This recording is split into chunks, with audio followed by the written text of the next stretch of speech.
School on realagriculture.com is brought to you by Saskatchewan Pulse Growers and BASF. Welcome to Real Agriculture's Pulse School series. I'm Kara Oosterhuis. In this episode, I talked to Nevin Rosasson, who is a policy and program specialist with Alberta Pulse Growers.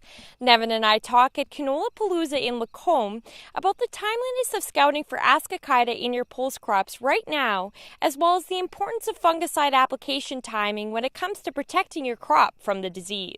Right, ascochyta can be a severe disease in pulse crops, specifically peas, lentils, and chickpeas are the most common carriers, of course, and it is a disease of economic concern. So what are we looking for ascochyta? And ascochyta, of course, can be used interchangeably with Mycospirilla blight. Same disease, same fungal pathogen, it's just a different part of the sexual cycle. Okay, so when you're going out to scout for ascochyta, the first place I tell producers to look is right next to their sprayer tracks in low spots. Because if you have any water that's being splashed up on the plant, this is the first part or first point in the field where you're going to see the symptoms of ascochyta or Mycospirilla blight. So what you do want to do is check those local low spots, I guess, where you can see the problem, but eventually, you know, with the right type of humidity, the right type of moisture, you're going to see it progress throughout the crop. And of course, it's also an airborne pathogen, so it can blow in from other areas. It's not a seed-sourced disease.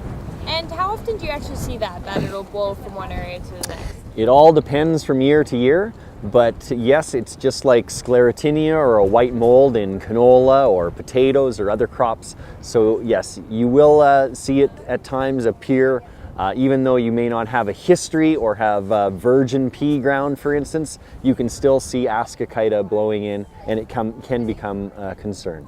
And how important is timing when it comes to fungicide applications? Well, timing is everything when it comes to fungicide, and you know, there are certain chemistries that are perhaps better than others, but it's definitely a timing thing. And with ascochyta in peas, you want to make sure that you're targeting your plants and you're providing that protection during flowering.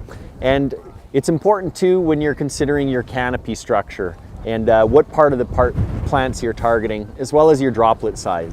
Now remember, in pulse crops, especially peas, we tend to have more of a jungle style canopy, whereas in cereals you have more of a vertical canopy, a little easier to target those leaves with wetting agents, etc. So it's something to consider. I always say to think like a weed when you're spraying a weed, and think like a fungi when you're out spraying your fungicide. And on average, how many different times are you actually spraying for ascochyta in a season? Well, usually in peas, one application is usually enough.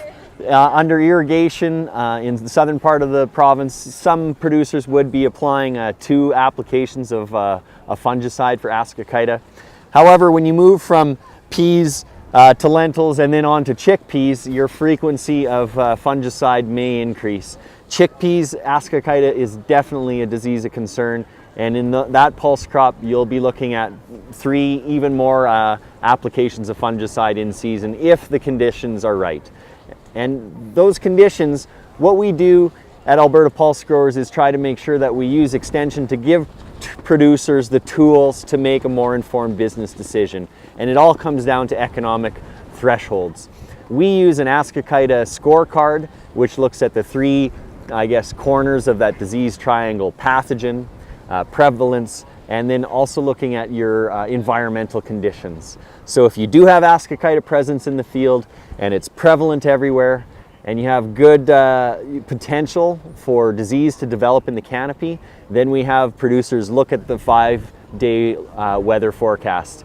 If it's forecast to rain, then you have all 3 sides of that disease triangle, and at that point it's likely the right time to pull the trigger and load up and get out to the field. And how devastating can ascochyta be? Ascochyta is by far the most economically concerning disease in Alberta. You can look and see, you know, year to year you can have between 0 to 30% yield loss, sometimes even as high as 70% yield loss in field peas. So it can be a disease of huge concern. Anything you'd like to add? Hi, Mom. No, I'm kidding. Nothing else to add, just a lot of producers that are growing pulse crops here in the province do so for a reason, and that's that they're a very profitable cropping option in the province. And we're seeing acres staying steady or even climbing still. And yeah, an excellent crop, very good for risk management, lowering your input costs, and increasing that diversity that you have on farm.